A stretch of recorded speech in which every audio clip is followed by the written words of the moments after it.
Welcome to a day in Ammu's life. எல்லோரும் எப்படி இருக்கீங்க ஃப்ரெண்ட்ஸ்? என்னோடய ஸ்டைலில் இன்றைக்கி என்ன குக்கிங் பார்த்தீங்கன்னா வெஜ் பாஸ்தா எப்படி செய்ய போகிறோம் இன்றைக்கி பார்க்க போகிறோம். அதுவும் அவ்வளோ டேஸ்டியாக ஹெல்த்தியாக எப்படி செய்கிறதுன்னு பார்க்கலாம். அதுவும் நம்ம வீட்டில் இந்த சுட்டீஸ்லாம் பார்த்தீங்கன்னா இந்த பாஸ்தாலாம் ரொம்ப விரும்பி சாப்பிடுவாங்க. அது மட்டும் இல்லாமல் இந்த கலர்ஃபுல்லாக வெஜிடேபிள்ஸ் போடும்போது அவ்வளோ டேஸ்ட்டாக இருக்கும். சரி வாங்க எப்படி செய்கிறதுன்னு பார்க்கலாம். நான் இன்றைக்கி ஒரு 400 கிராம் பாஸ்தா எடுத்திருக்கேன். இது ஒரு 3 மெம்பர்ஸ் சாப்பிட்லாம். ஸ்டவ்வை ஆன் பண்ணுங்கள், கடாய் வைங்க. பாஸ்தா வேகிறதுக்கு வாட்டர் ஆட் பண்ணிக்கோங்க. அதில் கொஞ்சம் கல்லுப்பு ஆட் பண்ணிக்கோங்க. இப்போ நல்லா தண்ணி கொஞ்சம் ஹீட் ஆகுது. இந்த டைமில் பாஸ்தா எடுத்து ஆட் பண்ணிக்கோங்க. இப்போ நல்லா அப்படியே கரண்டி வச்சு நல்லா அப்படியே கலக்கி விடுங்க. ஒரே இடத்துல இருக்கக்கூடாது. இப்போ பாஸ்தா கொஞ்சம் நல்லா அப்படியே குக் ஆகட்டும். வேக வச்சுட்டு நம்ம அப்படியே விடக்கூடாது.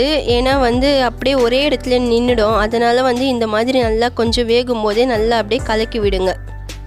மொத்தமாக அங்கங்கே அப்படியே ஒட்டிக்கிட்டு இருக்கும். அதனால தான் இந்த மாதிரி தனித்தனியாக இருக்கிறதுக்கு நல்லா அப்படியே கலக்கி விட்டுட்டு இருக்கணும்.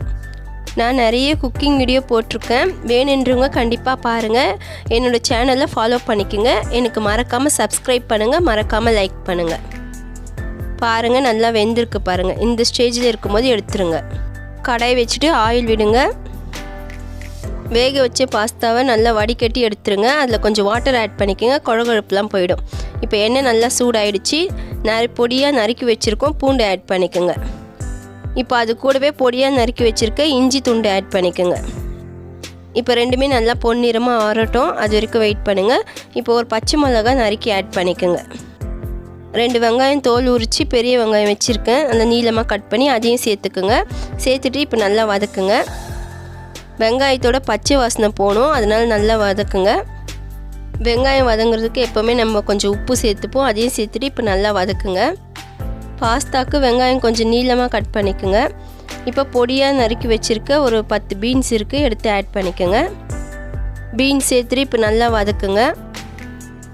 பீன்ஸோட பச்சை வாசனை போட்டோம். அதனால் நல்லா வதக்குங்க.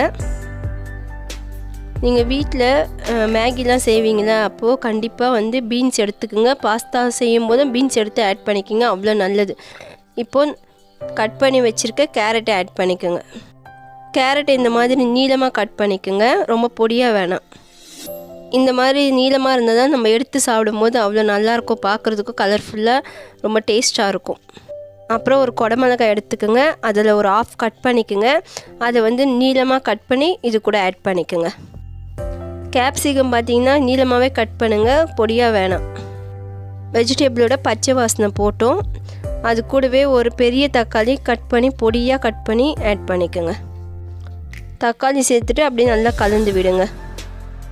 நாம் என்ன தான் டொமேட்டோ சாஸ் சேர்த்தாலும் இந்த மாதிரி தக்காளி ஆட் பண்ணிக்கோங்க. அவ்வளோ டேஸ்ட்டாக சூப்பராக இருக்கும்.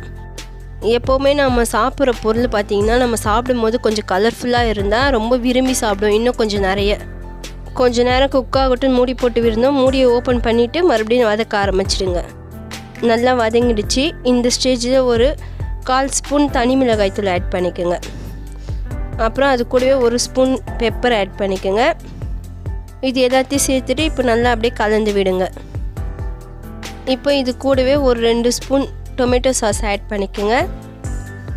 டொமேட்டோ சாஸ் சேர்த்த உடனே அது கூடவே 2 ஸ்பூன் சோயா சாஸ் சேர்த்துக்கோங்க. இப்போ அது கூடவே 1 ஸ்பூன் வினிகர் ஆட் பண்ணிக்கோங்க.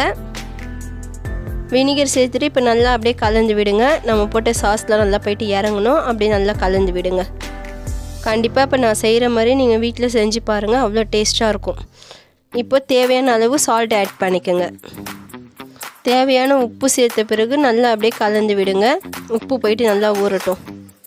அவ்வளோதான், நல்லா குக் ஆகிடுச்சு. இந்த ஸ்டேஜ் என்ன பண்ண நம்ம வடிகட்டி வச்சுருக்கோம்ல பாஸ்தா, அதை எடுத்து அப்படியே கொஞ்சம் கொஞ்சமாக எடுத்து ஆட் பண்ணுங்க. ஏன்னா மொத்தமாக போட்டால் நம்மளால் தொழவ முடியாது. அதனால் கொஞ்சம் கொஞ்சமாக ஆட் பண்ணிவிட்டு அப்படியே கலந்து விடுங்க. அப்போ போயிட்டு இன்னும் அந்த பாஸ்தாலாம் அந்த சாரெலாம் போயிட்டு நல்லா இறங்கும்.